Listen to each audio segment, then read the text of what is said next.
তো দেখো বন্ধুরা, এখন রাত্রবেলা তো 6টা বাজে। দেখো তো কত সুন্দর বাদরগুলো চলে এসছে। তো আমি ওদেরকে বিস্কুট খাওয়াই, এমনি ডেলি রোজই বিস্কুট খাওয়াই, তো সবসময় আসে না। তো আজকে আবার দেখো সকালবেলা আসছিল অল্প সময়, তো প্রায় মাঝে মাঝে আসে। তো দেখো কত বাদর চলে এসে রাত্র করে, দেখেছো তো কত বাদর, দেখতেও কত ভালো লাগছে। তো আমার তো বহুতই ভালো লাগে ওদেরকে দেখতে, আর ওরাও জানে যে আমি ওকে ডেলি যে ওদেরকে যে খাওয়া দিই, তো ওরা নিজে থেকে চলে আসে। আমার তো প্রচণ্ড ভালো লাগে, আর পশুদেরকে খাওয়া দাওয়া দিলে ভালোই লাগে।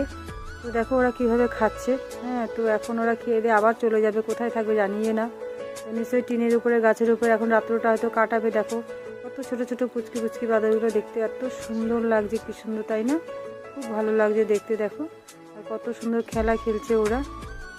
তো এরকম করে ডেলি আসে, সব সময় আসে, দিনের বেলাও আসে, সকালবেলাও আসে, বিকেলবেলাও আসে, কোনো ওদের ঠিক ঠিকানা নেই। আবার কোনো সময় হয়তো দেখা গেল হয়তো মাঝখানে কোনো সময় আবার আসেও না। তো এরকমভাবে ওরা আসে, কিন্তু আজকে তো হঠাৎ করে দেখলাম, মানে বিকেলবেলায় যে এখন সন্ধ্যা 6:30 7টা বাজতে চলছে, তো হঠাৎ করে দেখি চলে আসলো অনেক অনেক। তো বাইরে যেগুলো আছে অন্ধকার, ওগুলোকে তোমাদেরকে দেখাতে পারবো না, কিন্তু আমি ওদেরকে দেখার মাত্রই ওদেরকে বিস্কুট দেওয়া শুরু করে দিচ্ছি। আর দেওয়ার মাত্র ওরা এই লাইটের এইটুকু আলোতে ওরা দেখতে পেরেছে। তার